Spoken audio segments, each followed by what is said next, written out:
Na fakultetu ima dosta praktičnog rada, imamo laboratorij za kemiju drva, za ispitivanje mehaničkih svojstava drva, fizikalnih svojstava drva.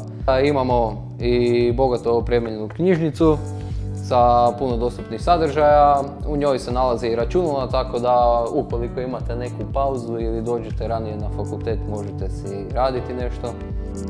Kada završim ovaj smjer planiram raditi u vlastitoj firmi, to jest kod oca.